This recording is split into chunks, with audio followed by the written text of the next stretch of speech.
27 women. That number was recorded in a private ledger found in 1978, concealed behind a false panel inside what had once been the Tidewater District Magistrate's office in southeastern Virginia. 27 enslaved women who vanished from various plantations between March and November of 1847.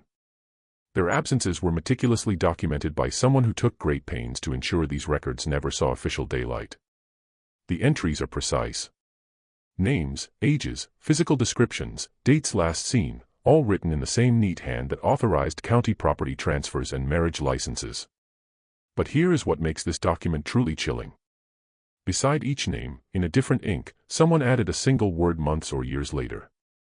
The same word every time. Found. What local authorities uncovered when they finally connected these disappearances would reveal a conspiracy so methodical, so cold-blooded in its efficiency, that it would force Virginia's planter elite to close ranks in a silence lasting more than a century. Before we continue with the story of what truly happened along the James River in 1847, make sure you're subscribed to Liturgy of Fear and hit that notification bell. Drop a comment telling us what state or city you're listening from, because some of the darkest chapters in American history happened closer to home than you might think. The discovery of that ledger was no accident. It came to light during renovations when workers tearing down interior walls in the old magistrate's building found more than just a hidden compartment. They found correspondence, financial records, and a series of maps marked with symbols that initially made no sense. Historians would need 3 years to piece together what those documents really meant.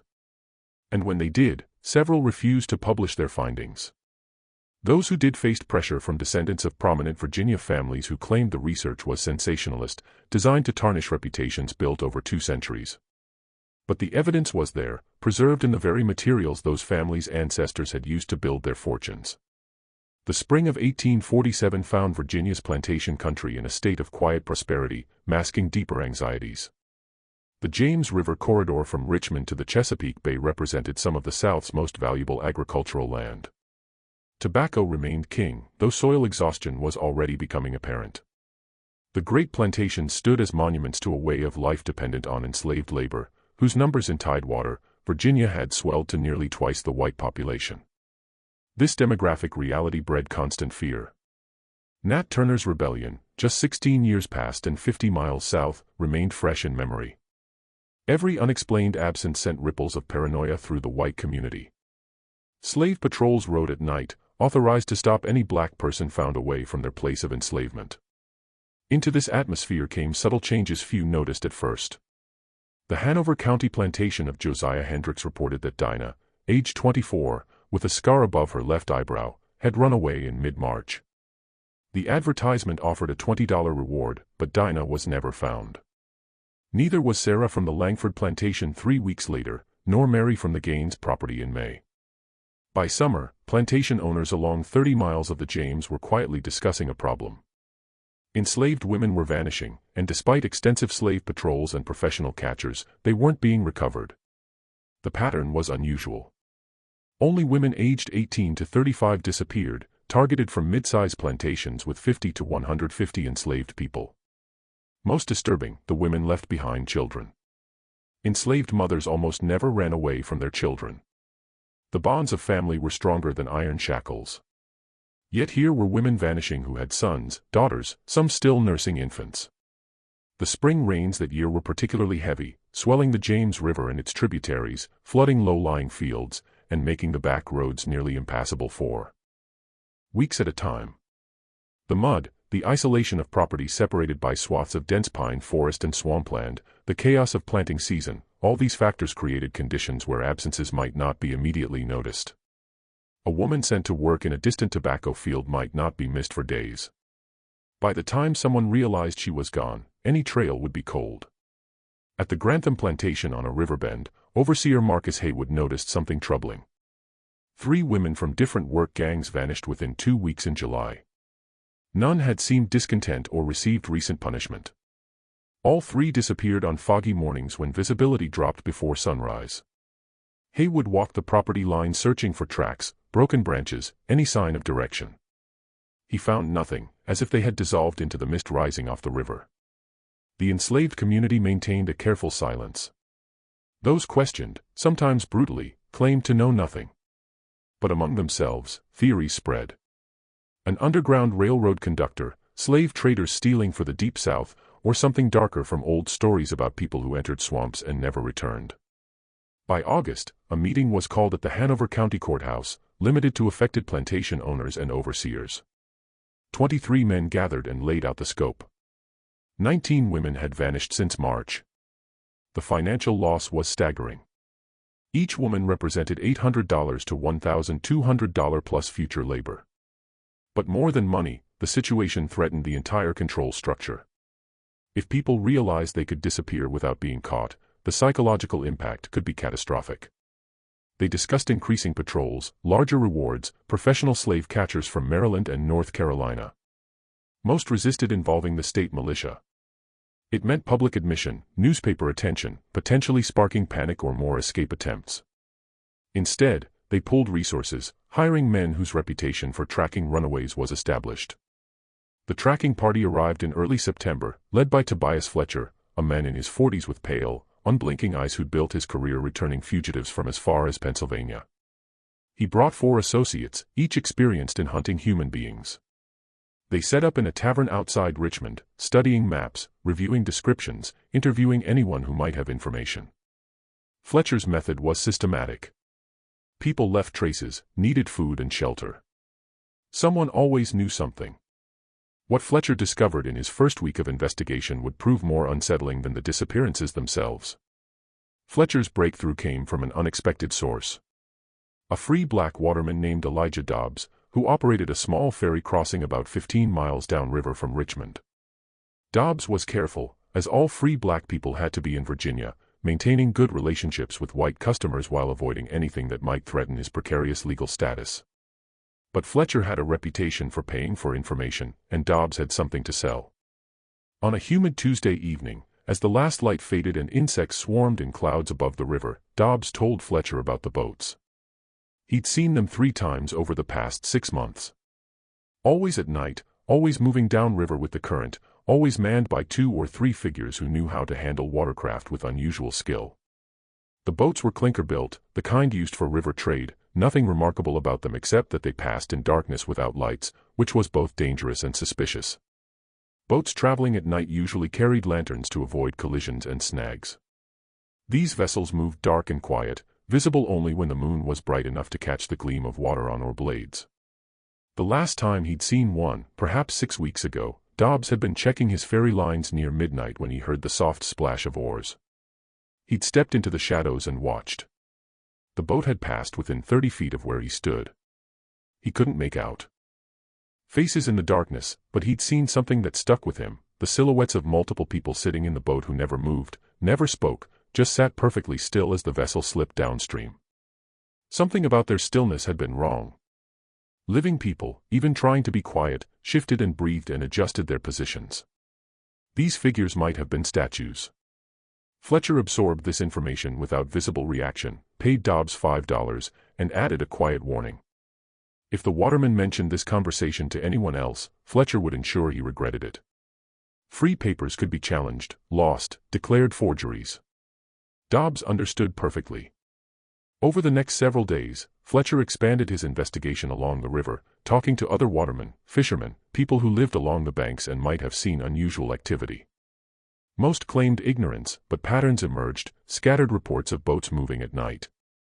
A ferryman near Shirley Plantation who'd noticed the water unexpectedly rough one morning, suggesting heavy traffic during the night. A fisherman who'd found fresh footprints on a sandbar where no one should have been walking.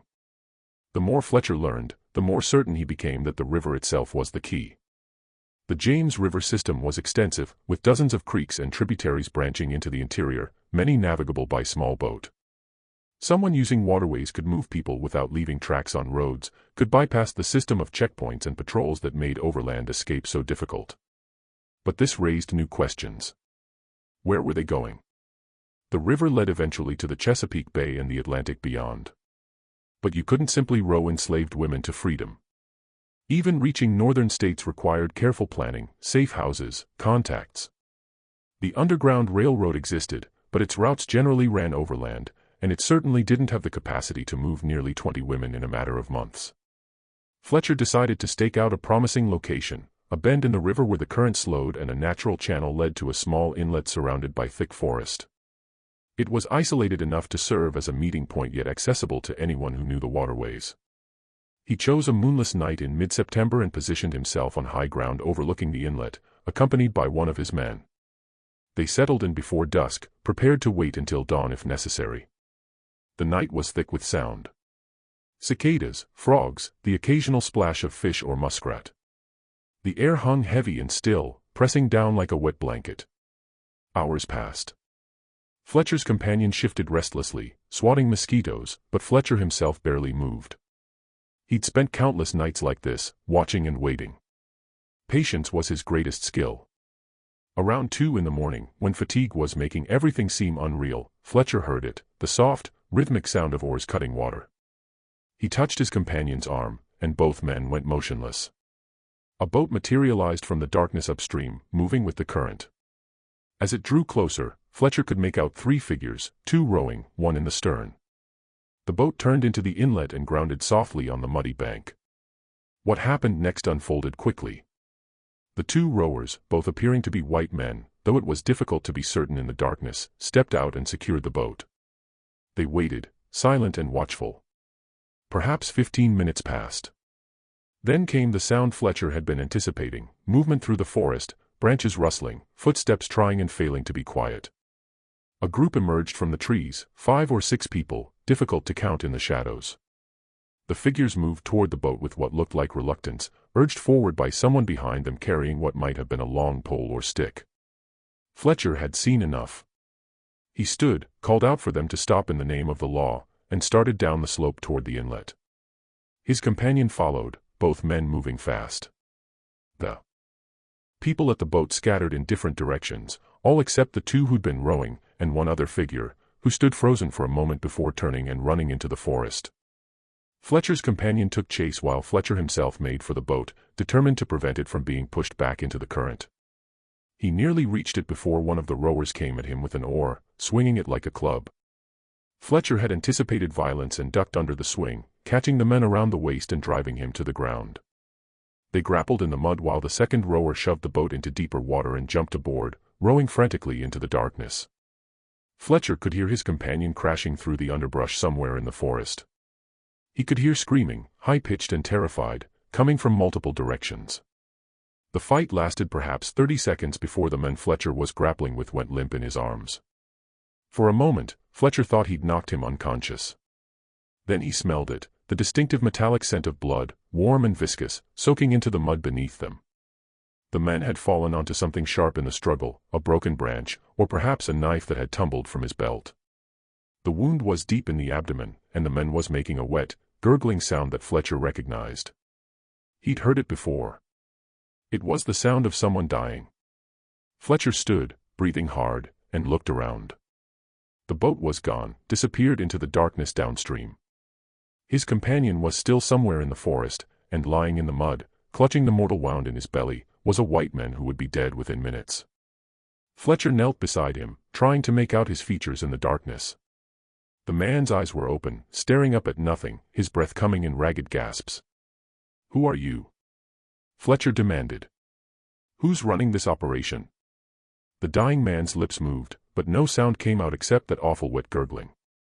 Blood bubbled at the corner of his mouth. His eyes fixed on Fletcher's face with something that might have been recognition or might have been the blank stare of approaching death. Then his body went still. Fletcher's companion emerged from the trees minutes later, alone and empty-handed. He'd chased someone for perhaps a quarter-mile before losing them in the dense undergrowth.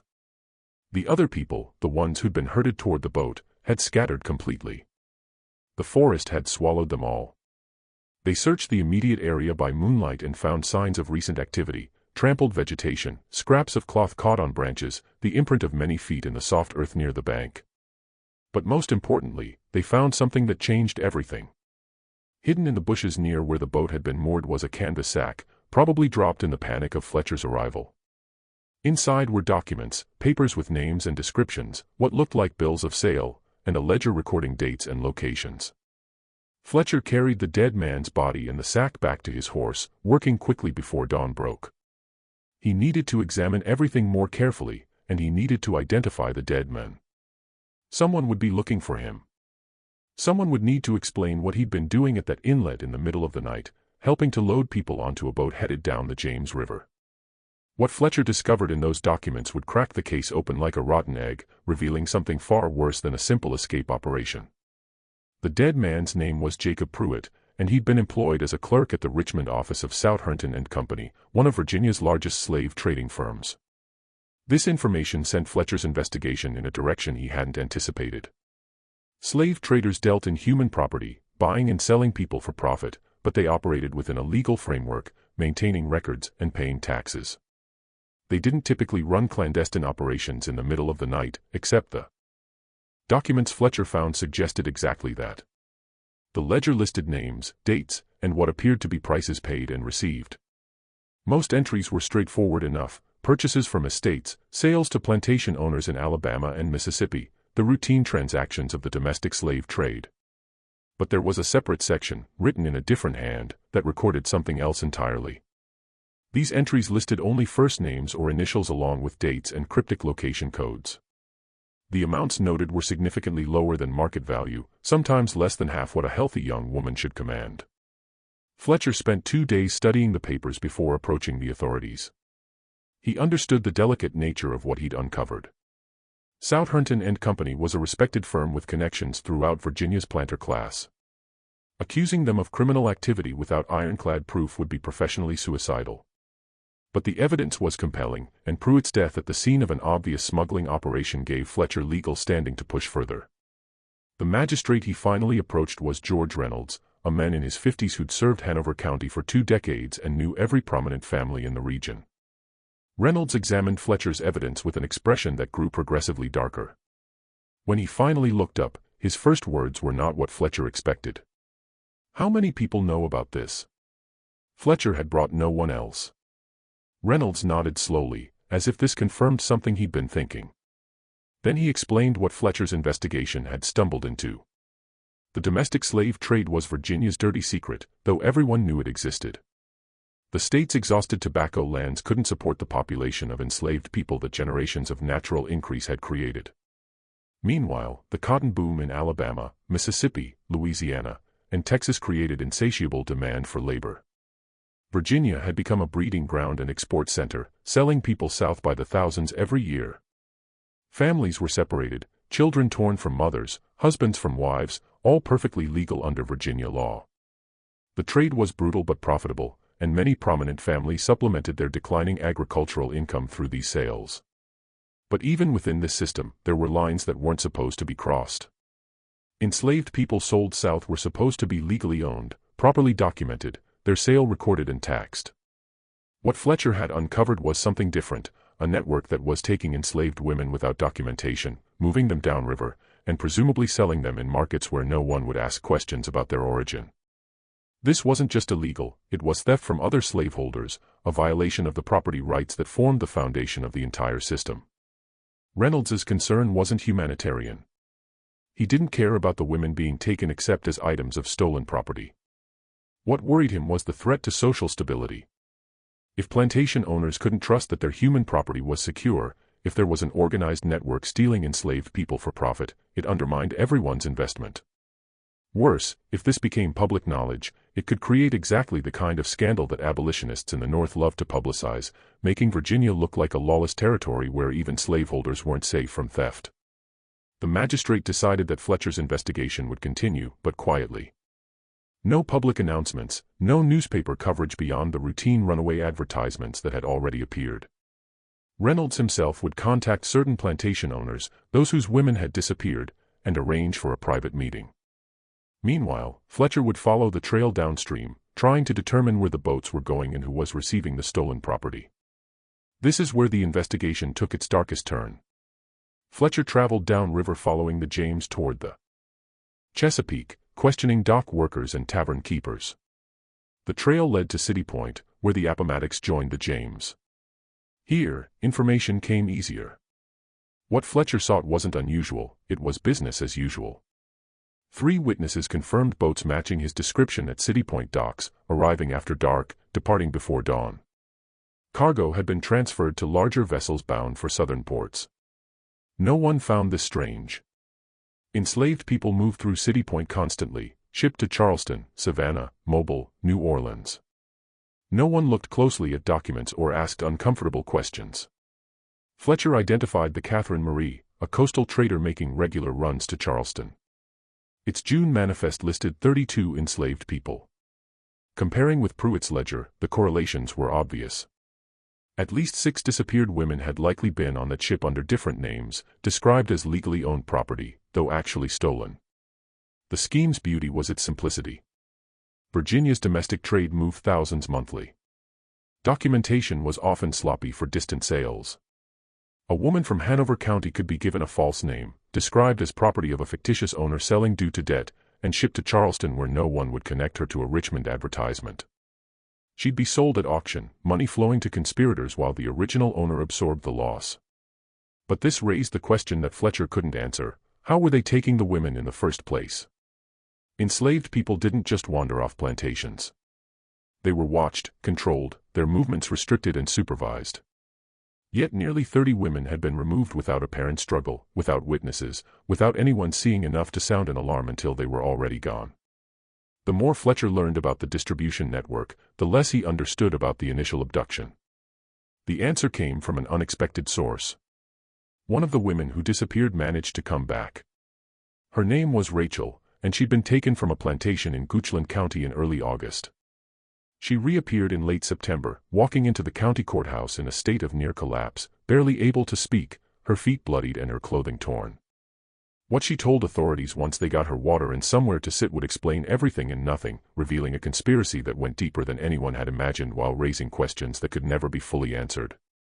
Rachel's story began on an August morning when she'd been working in the tobacco fields. An overseer, not the one assigned to her gang, someone she'd never seen before, had called her name and told her the plantation owner wanted to see her immediately.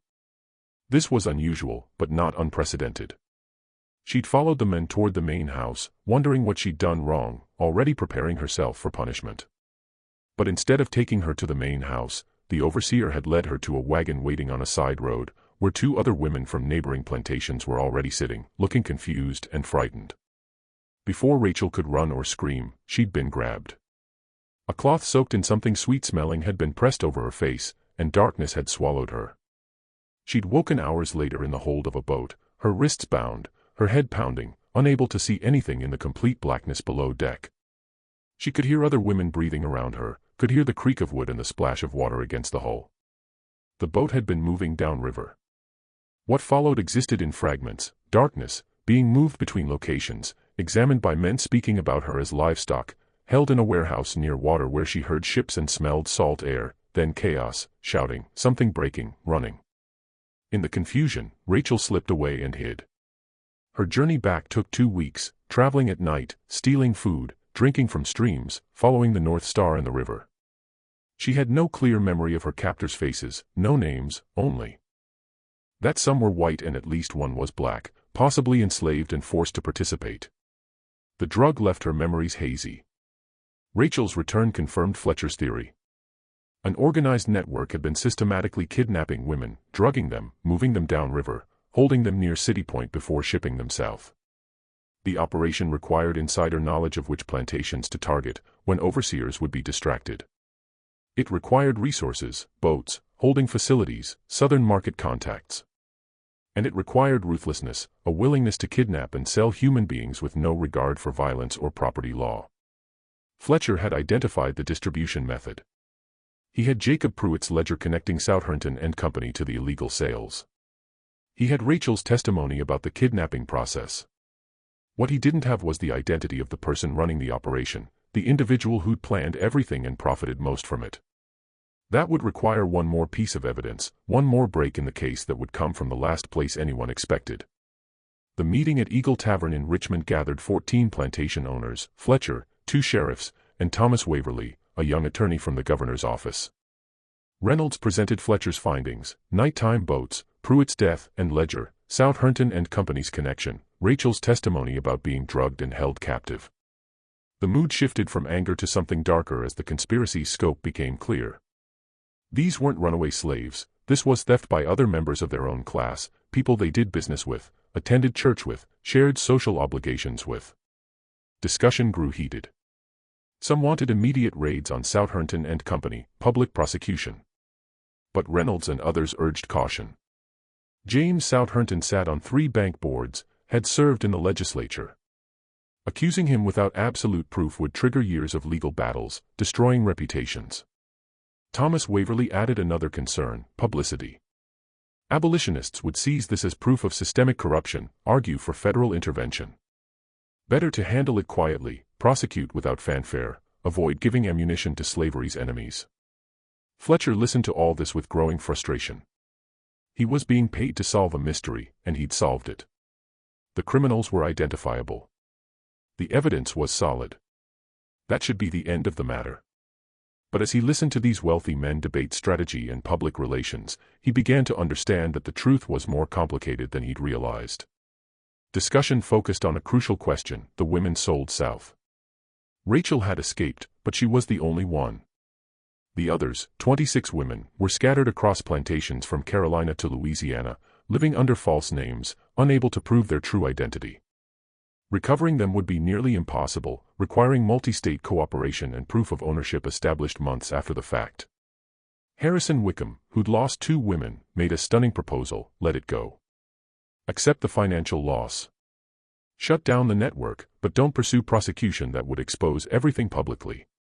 The women were gone, already sold. Bringing them back would require admitting Virginia's system of patrols and documentation was weak enough that a gang had stolen 30 people over months. Better to handle it privately, ensure it didn't happen again, and move on. Several agreed. Waverley objected. If unpunished, other networks would form. Law meant nothing unenforced, especially when criminals came from the same class as victims. The debate raged for another hour before Reynolds proposed a compromise. Continue investigating to identify everyone involved, deal with them privately through forced restitution and social ostracism, but no public trial. And the women sold south would remain where they were. The cost of recovery, financial and political, was too high. Fletcher found this distasteful, but understood its logic. The system cared about property rights, not human welfare. If plantation owners accepted the loss to avoid embarrassment, that was their choice. He would complete his investigation, identify remaining conspirators, collect payment, and move on. But what he discovered next made that resolution impossible. Following the money in Pruitt's ledger led Fletcher to Samuel Ridgway, a Bank of Virginia clerk processing transfers from Southerton and Company to individuals whose names appeared on no official business records. When confronted, Ridgway collapsed, confessing everything in a tearful breakdown. Ridgway explained the operation. James Southerton had conceived the plan, recognizing Virginia's slave-trading business faced increasing criticism and uncertain prospects. He decided to maximize profits while the system still existed, even if that meant stepping outside legal boundaries. Southerton recruited employees, including Pruitt, for kidnapping and transportation, targeting plantations where security was lax, overseers drunk or incompetent, where large numbers of enslaved people made absences less noticeable. The drugging technique came from Dr. Marcus Estabrook, who provided compounds to render someone unconscious without killing them. The holding facility was a City Point warehouse owned by a shipping company Southerton had stakes in. Forged paperwork was created by lawyer Philip Ardmore, who specialized in estate sales and had access to needed seals and signatures. Everyone involved received handsome payment, shares of profits far exceeding legal work. The operation had run nearly 8 months before Fletcher caught Pruitt. In that time, they'd stolen and sold 27 women, generating approximately $22,000, a staggering sum split among conspirators. But here's what made Fletcher's blood run cold. Ridgway claimed that Southerton had planned to expand the operation, targeting enslaved men as well, and potentially extending into other states. The success of the initial phase had convinced him that the risk was manageable, that authorities were too incompetent or too concerned with avoiding scandal to seriously investigate. He'd been proven partially right. The investigation had taken months to make progress, and even now the plantation owners were more concerned with avoiding publicity than pursuing justice. Fletcher took Ridgway's confession directly to Magistrate Reynolds, expecting that this new evidence would force action. Surely, with a complete confession naming all the conspirators, prosecution would be unavoidable. But Reynolds's reaction was not what Fletcher anticipated. The magistrate read the confession slowly, his face betraying nothing. When he finished, he set the papers down and looked at Fletcher with something that might have been pity. "You've done excellent work," Reynolds said. "Truly exceptional. But I'm afraid the matter is now out of our hands." What Reynolds explained next revealed a layer of corruption that Fletcher hadn't even suspected. James Southerton had connections that extended far beyond business relationships. His brother-in-law sat on the Virginia Supreme Court. His first cousin was a ranking member of the state legislature. His business partners included two of the men who'd attended the meeting at the Eagle Tavern, plantation owners who'd publicly expressed outrage while privately sharing in the profits of the kidnapping operation. The investigation had uncovered a conspiracy that implicated some of the most powerful people in Virginia. Prosecuting them publicly would require confronting families that had controlled the state's economy and politics for generations. It would mean exposing a network of corruption that went far beyond one slave trading company, revealing how thoroughly the pursuit of profit had corrupted institutions that were supposed to uphold law and order. The political fallout would be enormous. Reynolds informed Fletcher that his services were no longer required. The investigation was being closed. Fletcher would receive payment for his work, plus a generous bonus for his discretion, but any records he'd collected should be turned over to the magistrate's office immediately.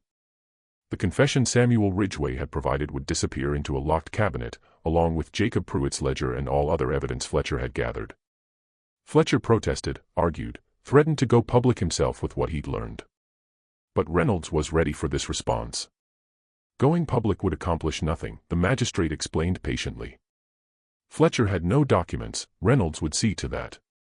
He had no credible witnesses, Ridgway would recant his confession. Rachel's testimony would be dismissed as unreliable, and everyone else involved would deny everything. A professional slave catcher accusing prominent citizens of conspiracy would be seen as a man trying to shake them down for money. Fletcher's reputation would be destroyed, his career ended, and he might even face criminal charges for slander. The system was protecting itself, closing ranks against the truth. Fletcher understood that he'd lost before he'd even realized he was in a fight. He accepted his payment, handed over his records, and left Virginia the following week, never to return. But the story didn't end there. Samuel Ridgway's body was discovered in the James River 3 days after his confession, tangled in tree roots near the Rocket's Landing docks in Richmond. The official determination was suicide by drowning, a man overcome by guilt and despair. No one mentioned that his hands had been bound before he went into the water, or that bruises around his throat suggested he'd been unconscious before he drowned.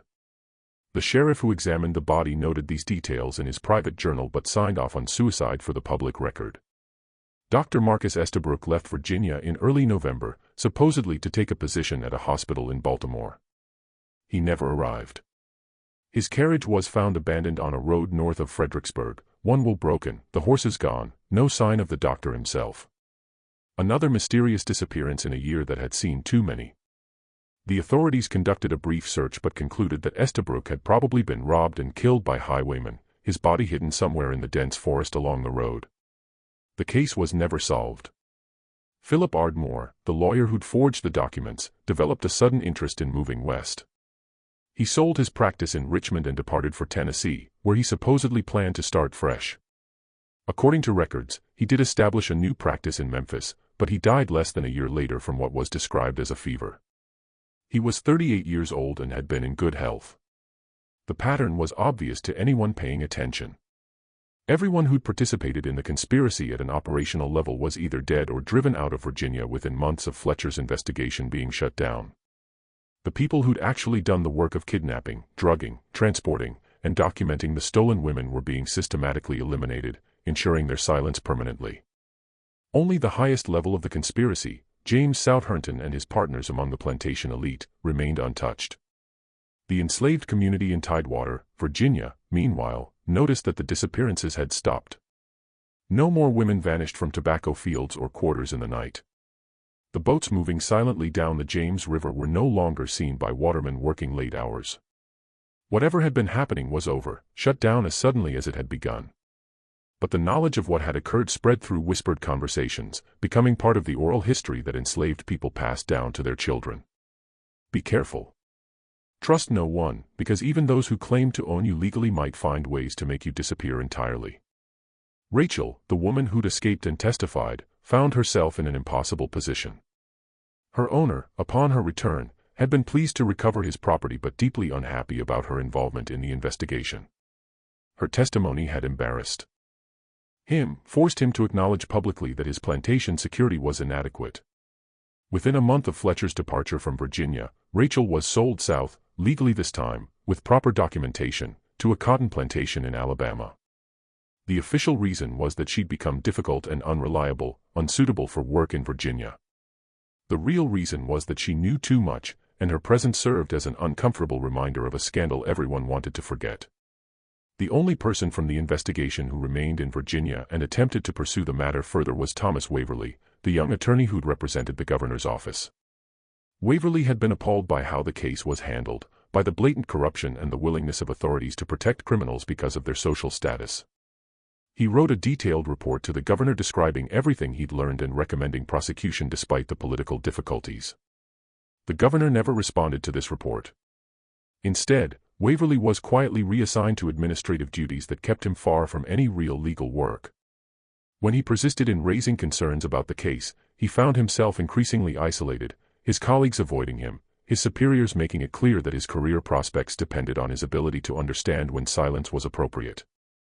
Waverly held out for 6 months before resigning his position and leaving Virginia entirely, joining a law practice in Philadelphia, where he later became involved with the abolitionist movement.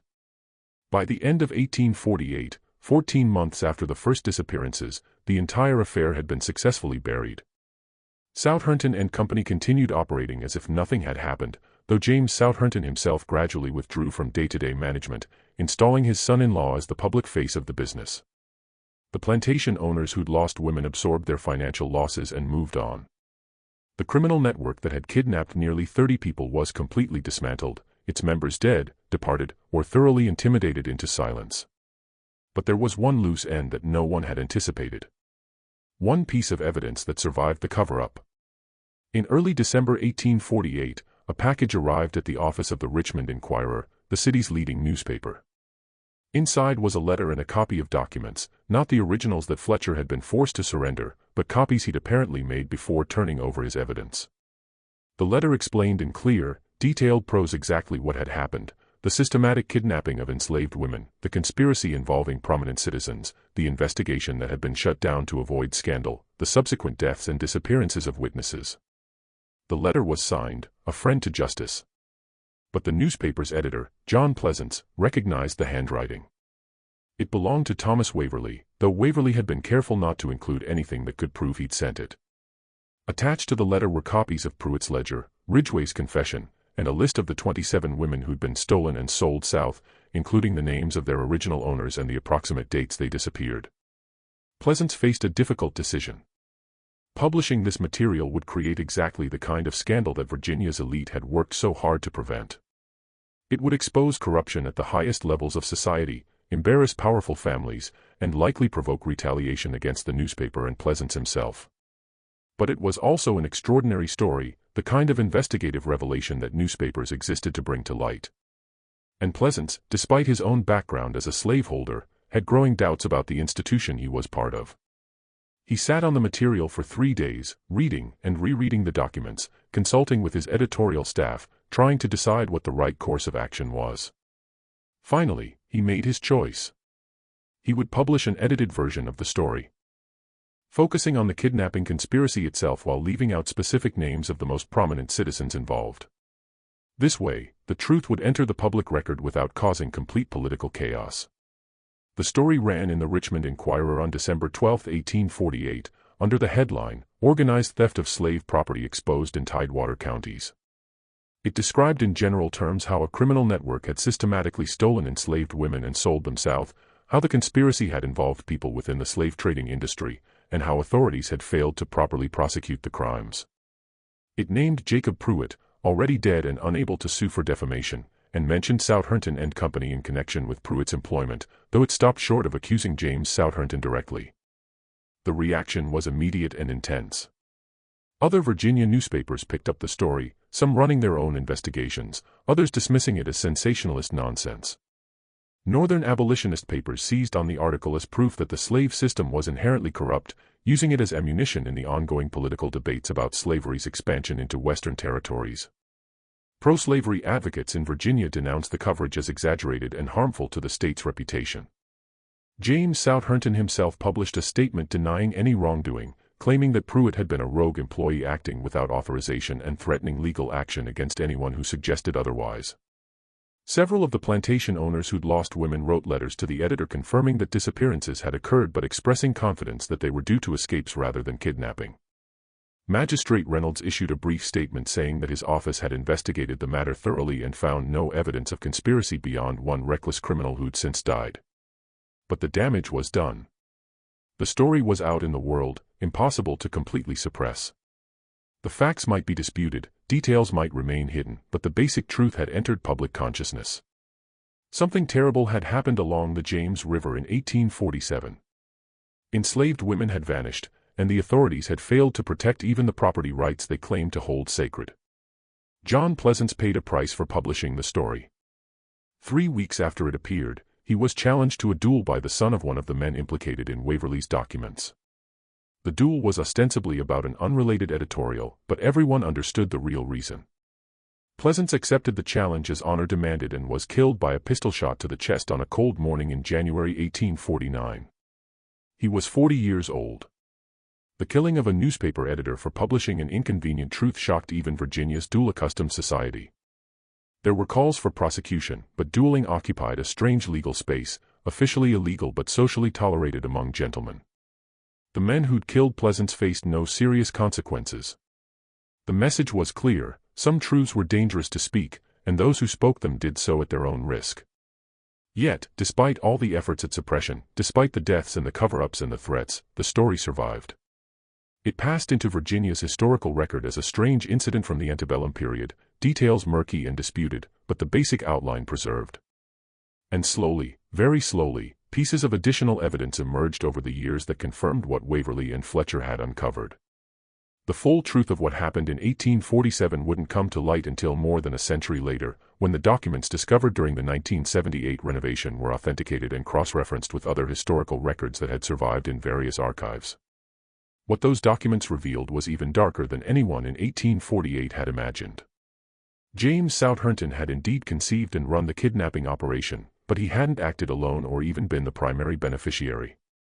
The conspiracy included at least 7 prominent plantation owners, men who'd sat in the Eagle Tavern expressing outrage while knowing full well what had happened to the missing women.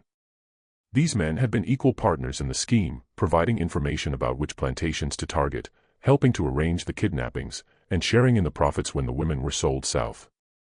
The reason for their involvement was cold economic calculation. Virginia's slave economy was in decline. Everyone could see it, but few were willing to admit it publicly. These men had watched their wealth slowly eroding as tobacco exhausted their soil and younger sons of established families moved west to seek better opportunities. The kidnapping operation offered a way to extract additional profit from the enslaved people they controlled, converting them into cash that could be invested in more promising ventures like railroads and manufacturing. But the financial records that survived revealed something even more disturbing about the operation's scope. The 27 women documented in the magistrate's ledger weren't the only victims. They were just the ones whose disappearances had been officially noticed and recorded. Cross-referencing plantation records, sale documents from southern markets, and testimony that had been collected but suppressed suggested that the operation might have taken as many as 40 or 50 women over a longer period than anyone had realized. Some of the disappearances went back to late 1846, predating the March 1847 start of the pattern that Fletcher had investigated. The women had been specifically targeted for their youth and perceived fertility, traits that commanded premium prices in the Deep South's expanding cotton economy. They'd been torn from their families, drugged and transported like cargo, sold under false names to buyers who'd been told nothing about their true origin. Some of those women likely lived out their entire lives, never knowing which Virginia county they'd originally been stolen from, unable to get word back to the children and husbands and parents they'd been forced to leave behind.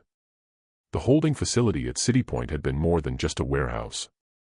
Documents described it as a compound with separate rooms where captives could be kept isolated, a space where they could be prepared for sale, which likely meant being forced to learn false histories, threatened into silence about their kidnapping, possibly subjected to violence to make them compliant. The facility operated for at least 10 months before being shut down in the wake of Fletcher's investigation. After that, it was cleaned out and converted to storing legitimate cargo. Any evidence of its previous use carefully destroyed. Dr. Estabrook's role in developing the drugging technique turned out to be even more sinister than originally understood. He'd been experimenting with compounds based on opium and other substances, trying to find mixtures that would render people unconscious without killing them, that would leave them confused and disoriented to prevent effective resistance. Several of the women who'd been kidnapped, based on testimony collected decades later from former enslaved people who'd known them, reportedly suffered lasting effects from the drugs, including memory problems and physical ailments that persisted for years. The deaths of the conspirators who'd been at the operational level, Ridgway, Estabrook, possibly others whose fates were never officially recorded, hadn't been coincidental. The plantation owners who'd partnered with Southerton had systematically eliminated anyone who could testify against them, ensuring that if the conspiracy was ever investigated, all the blame would fall on dead men who couldn't defend themselves. Pruitt's death at the inlet had been accidental, but it showed the conspirators how vulnerable they were to testimony from subordinates. They'd responded by removing that vulnerability entirely. Thomas Waverly's attempt to expose the conspiracy through the Richmond Inquirer, and John Pleasance's death after publishing the story, represented the system protecting itself in the most brutal way possible. Men had been murdered to preserve the reputation of Virginia's elite, to prevent a scandal that might have forced society to confront the corruption at the heart of its economic system. The violence wasn't aberrant, it was fundamental to how power maintained itself. But here's what the 1978 discovery also revealed. One of the women who'd been kidnapped had found a way to bear witness. Her name was Louisa, taken from a plantation in New Kent County in July 1847 and sold at a market in Charleston that fall. She'd been purchased by a rice planter named Edward Gresham, whose property was located on one of the Sea Islands near Beaufort, South Carolina. Gresham was by most accounts a brutal owner, working people to death in rice fields where malaria and other diseases killed regularly. But his brutality created opportunities during the chaos of the Civil War, when Union forces captured the Sea Islands in late 1861. Gresham fled, and his enslaved workers liberated themselves. Louisa was still alive then, though she was probably in her late 30s or early 40s and worn down by years of hard labor. She could have simply enjoyed her freedom and tried to rebuild a life. Instead, she sought out the Union officers who were documenting the property they'd seized, and she told them her story. She described being taken from Virginia, the drugging, the boat trip down the James River, the holding facility at City Point, the sale to Charleston. She provided names and details that she'd held on to for 14 years, waiting for an opportunity to tell someone who might care. The Union officer who recorded her testimony was a captain named William Thorpe from Massachusetts, serving with the occupation forces. He wrote down everything Louisa told him, recognizing it as evidence of the slave system's inherent corruption. Thorpe's report was filed with dozens of other witness statements from formerly enslaved people describing the abuses they'd suffered. After the war, these documents were archived and largely forgotten, gathering dust in government storage until historians began examining them in the 1960s and 1970s as part of renewed interest in Reconstruction-era records. When Louisa's testimony was finally read alongside the documents from the magistrate's office, the full story came together. The names she'd mentioned matched names in the conspirators' records. The dates aligned.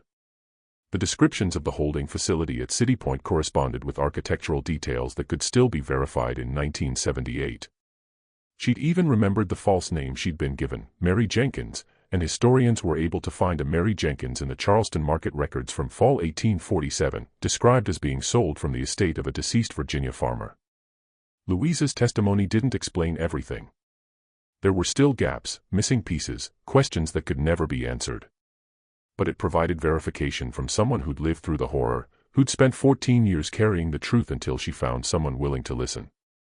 And embedded in her testimony was a detail that none of the other records had captured, what it felt like to be one of the women taken. She described the moment of being grabbed, the terror of waking up in darkness with no understanding of where she was, the slow realization that she'd been stolen and sold, and that no one was coming to bring her back. She described the other women crying, calling out for children and husbands, begging to be let go. She described the desperate hope that someone would discover what had happened, that the law would intervene, that somehow this nightmare would end. And then she described the gradual crushing of that hope as days became weeks, and they were loaded onto ships and taken further and further from anything familiar. That was the truth of what happened along the James River in 1847.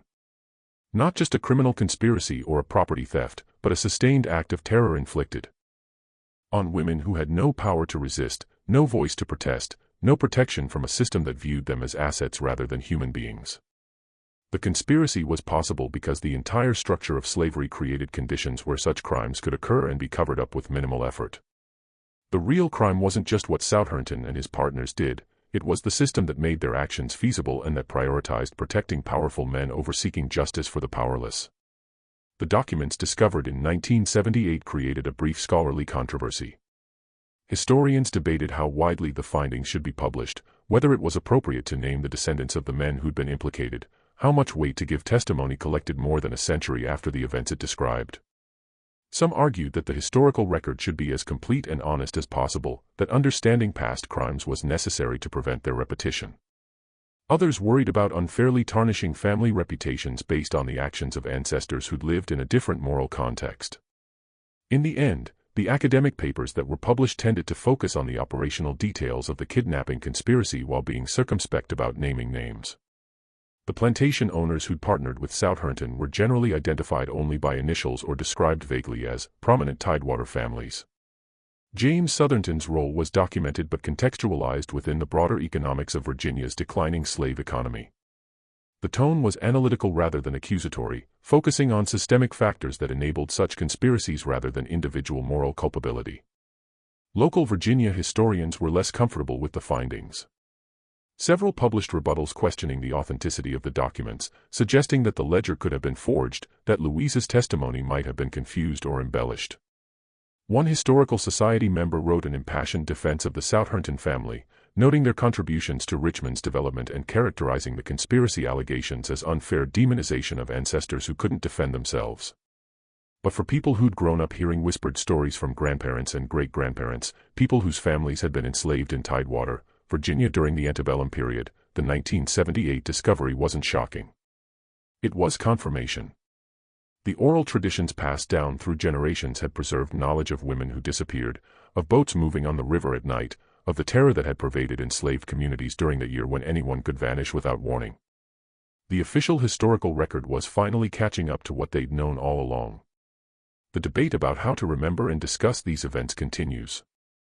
The 27 or more women who were kidnapped and sold south mostly remain names in a ledger, people whose individual stories and voices were lost when they were stolen from their communities.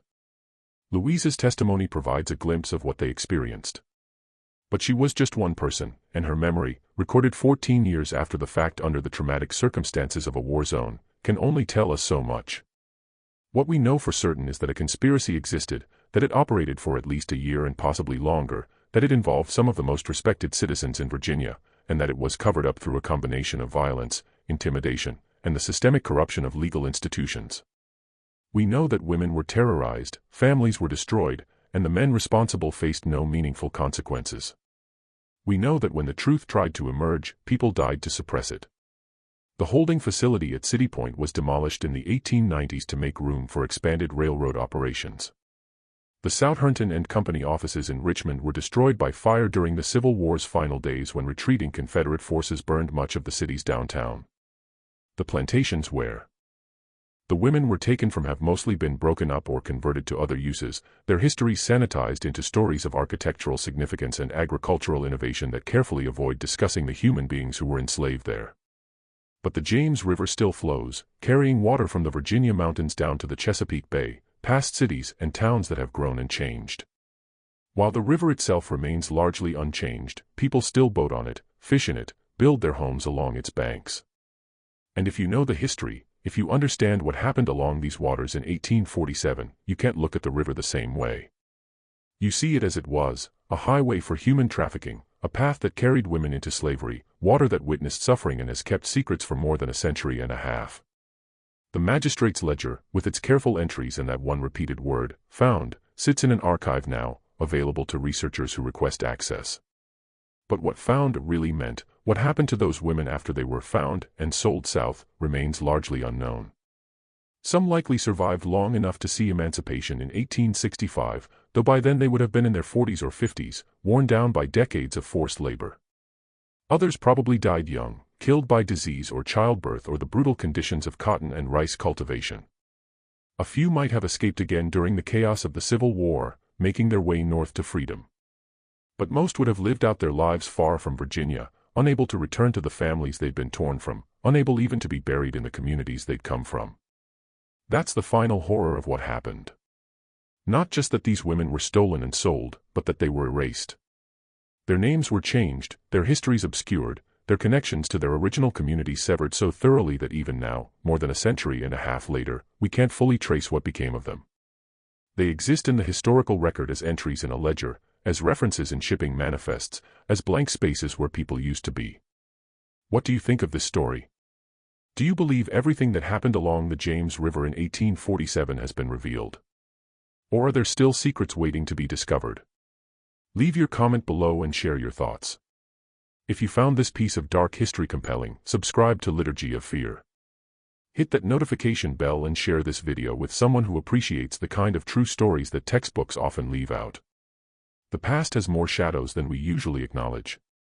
And there are more stories like this waiting to be told.